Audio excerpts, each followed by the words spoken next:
Hey everybody, my name is Martin Wall. I'm a Principal Program Manager in the Azure Engineering Group. I work specifically in Azure Media Services, and I'm very excited to be talking to you now about how we're using Azure Media Services to support the enterprise space, enterprise video in particular. And we're going to focus on two very classic types of applications, live event streaming and employee video portals, using Azure Media Services to power those applications. Just to give you a little map of where we're going to be focused on here, this is the map of all the different platform services as part of Azure. And as you can see in this yellow box down here, it says Media and CDN. That's precisely where we're going to focus today, on the Media Services capabilities and on the Content Delivery Network capabilities, or CDN. It probably doesn't, I won't get any argument from you, that video is a huge part of the way that we as employees of companies work together.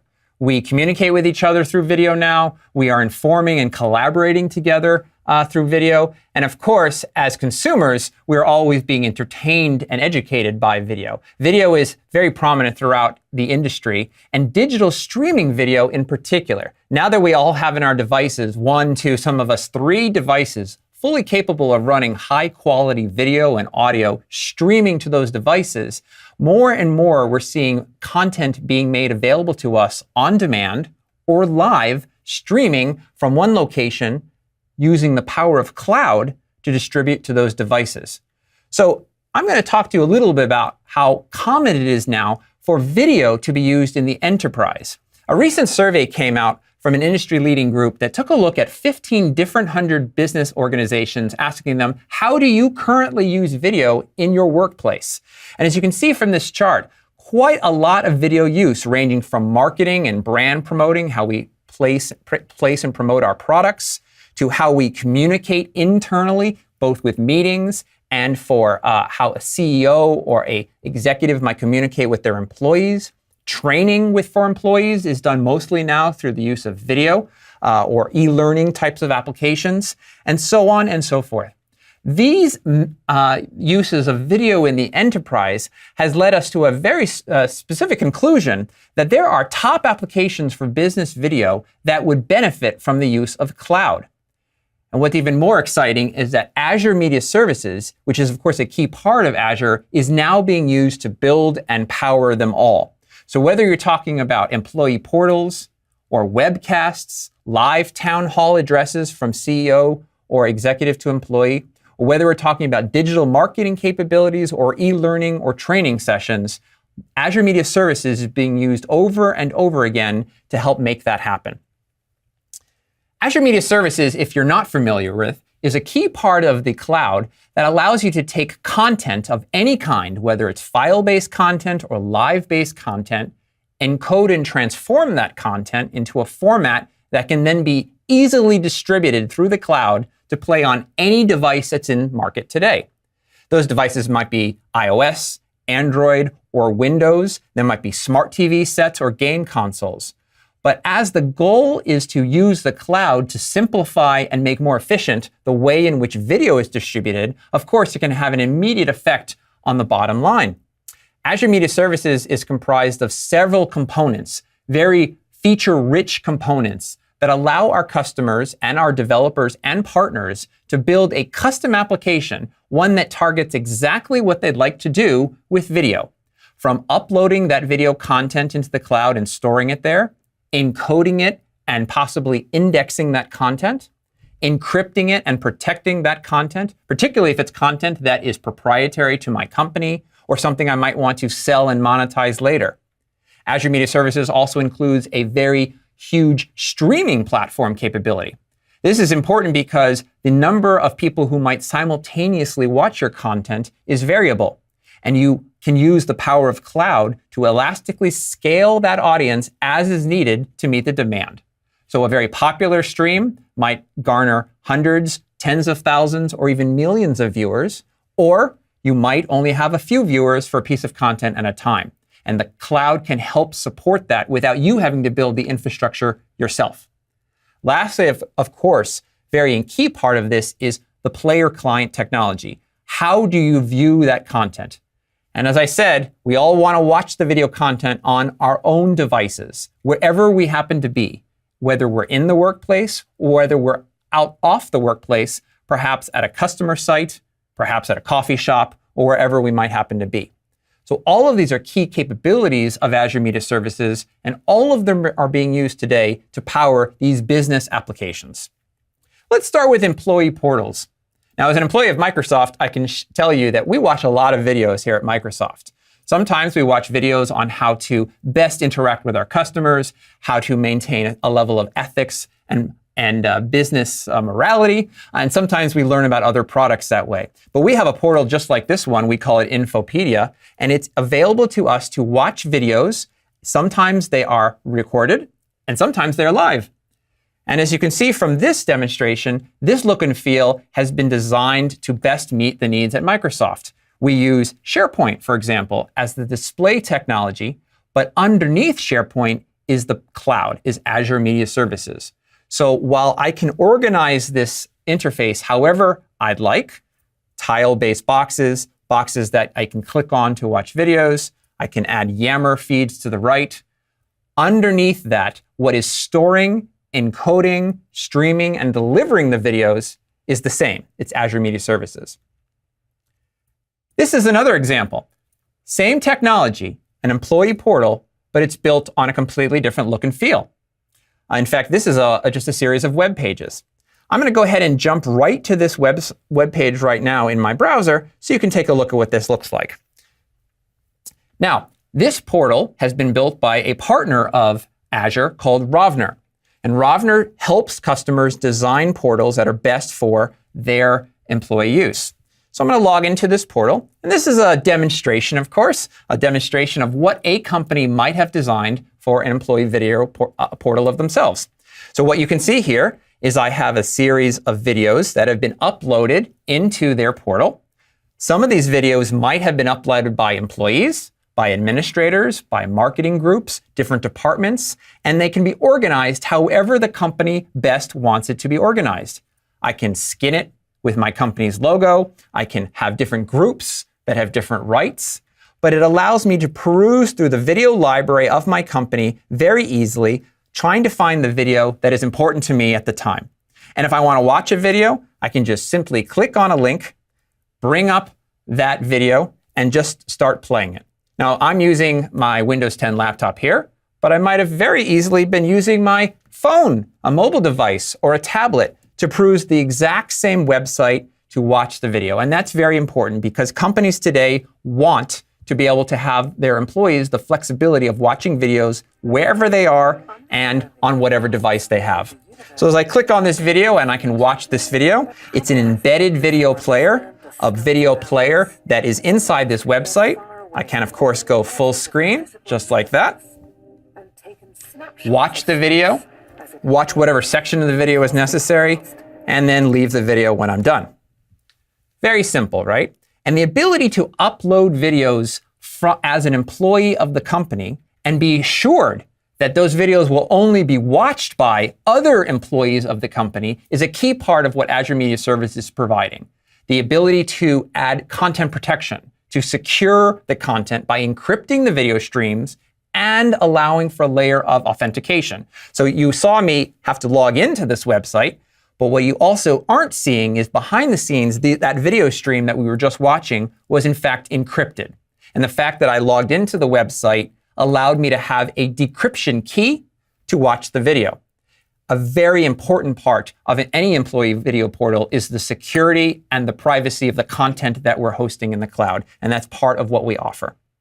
Now, this user interface that I'm using, that as I mentioned, was built by one of our partners called Rovner. They have built a very nice way for me to quickly upload videos or audios or even photo documents. I can even create my own live sessions from me to other employees, and allow that to be shared with my fellow colleagues around the company. So this kind of user interface is just another spin on the way to interact with the portal, but it is by no means the only way to do it. And you as a company probably have many intranet pages yourself. You probably developed through the years, and you can just take this technology from Azure Media Services or its partners and adapt it to whatever your environment is. Now, another very key use case that we see all the time is webcasting or live town hall sessions. This graphic here comes from our Build conference in San Francisco this past spring, where we had many such sessions, and this session was being live broadcast for those people with the rights to be able to view it or made available after the fact. A very simple thing to do now using the power of cloud. In fact, what used to be satellite trucks and satellite dishes and uplink time and huge amount of infrastructure can all be replicated completely in the cloud. And that's an amazing thing. So if I take a look at an example like what we did here at the E3 conference, for example, when Xbox made its latest game and other really exciting announcements, this was being streamed through the cloud and around to devices on whatever that device happened to be. Now, some of you might be asking, well, how easy is it really to create a live stream? Do I need a lot of equipment? Is it very hard to do? Is it very expensive? Well, part of what I'd like to share with you today is how easy it is to do. We created a video not too long ago. A colleague and myself got together and we sat down for about 20 minutes and created this video, which is now available on Channel 9, called Getting Started with Azure Media Services.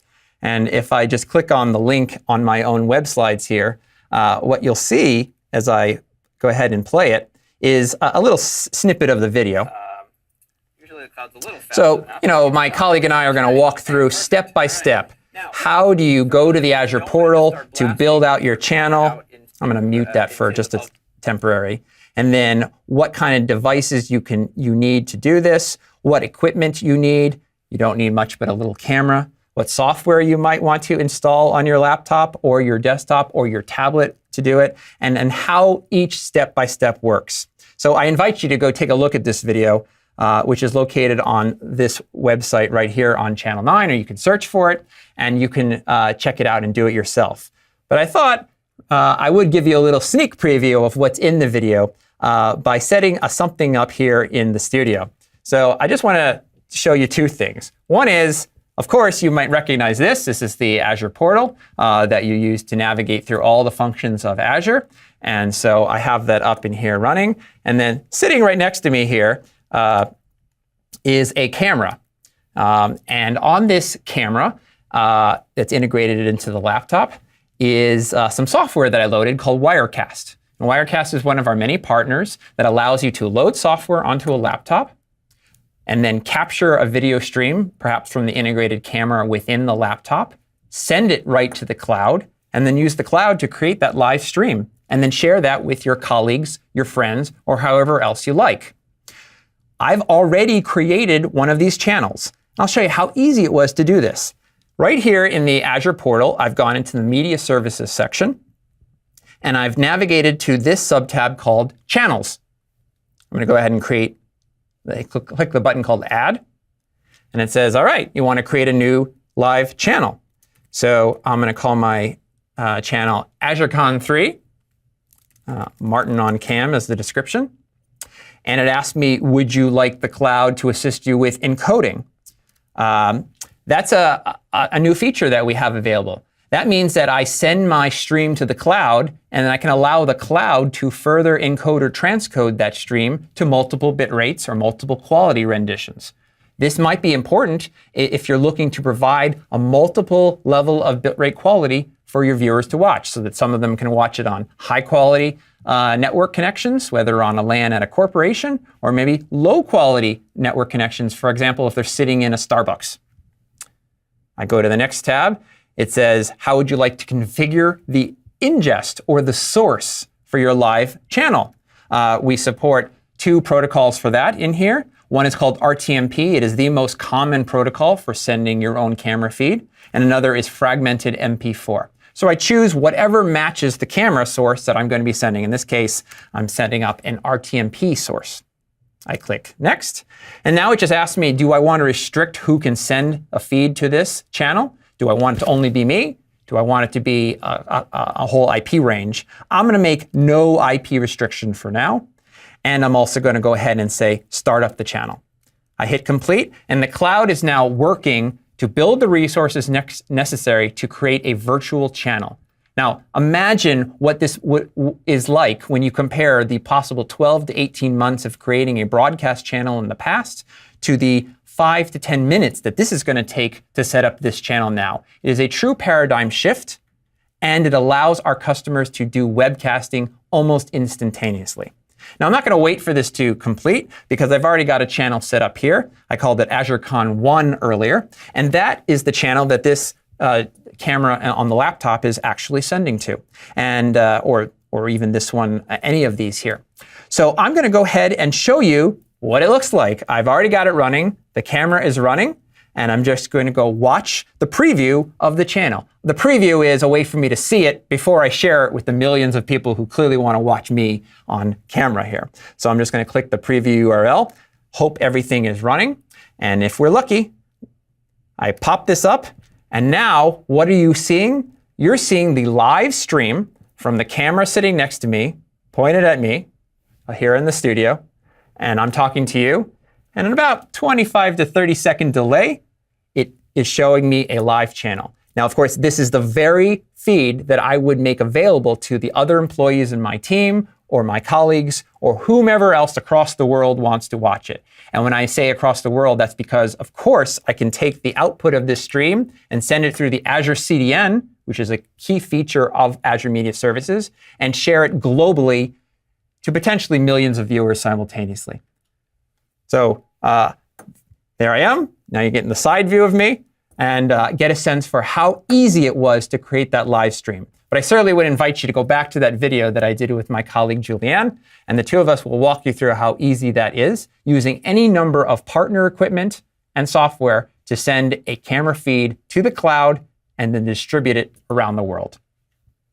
All right, so with that in hand, I'm going to just go back and take another look at the underpinnings. So, for those of our customers who say, how easy is it to create the video solution end to end?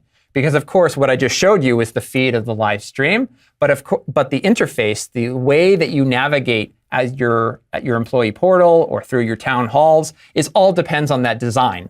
So you have so many different choices of design. I showed you that E3 webpage from Xbox, which was an HTML webpage. That was designed by that team. I showed you how you can design pages in SharePoint. I showed you how you can use a partner site like Rovner to create web pages. And of course, you can create your own look and feel however you like. But if I strip away the look and feel and look underneath the cover, so to speak, this architectural diagram really describes easily what's going on here. At the very bottom of this, you see Azure Media Services, and the key components that I've just described: encoding and transcoding, encrypting and live protection, the streaming, and the asset storage. Of course, you can also use all the other great parts of Azure like Azure Search or Azure Active Directory to really complete your entire solution to build your video portal. And all of those capabilities are exposed to you through our platform API. So every single one of those things can be used to build out the solution end to end. And at the very top, you see the look and feel, the user interface, if you will. How will it appear to your employees or to your viewers? How will they navigate your video content? How will they access your exciting live channels? So there's lots of choices. Microsoft now offers a first-party service that's part of Office 365. It's called Office 365 Video. And I would invite you to go take a look at it, because if you are an Office 365 video or Office 365 subscriber, you can access many of these functions directly through that application today. Or you might want to develop your own. You might want to develop a mobile application that runs on phones and tablets, a website that accesses it for either internal only use or internal and external use, and you can design that yourself. Or you might choose to work with any number of partners. And I can share with you that we are really excited at the vast number of partner companies who have come to Azure and worked with the media services team to create a platform already ready to go.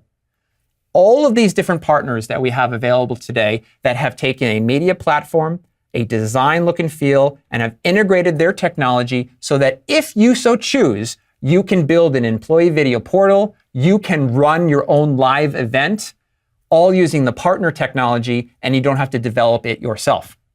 So this is a great option for you to look at, and I would certainly encourage you to visit and take a look at any of these partners that we have available today. So with that, I'd like to leave you with this word, that Azure Media Services, which is really being used today in the business and enterprise space to build these exciting video portals for the employees, for learning, for all kinds of internal communication, and also using media services for supporting their live events. And whether those live events are ones that you share only inside your own company, or whether those are live events that you're exposing to the rest of the world and the industry, we have an amazing set of features and capabilities that are available for you. So I encourage you to go check it out. But for now, Martin Wall saying, thanks a lot. I appreciate the time. Take care.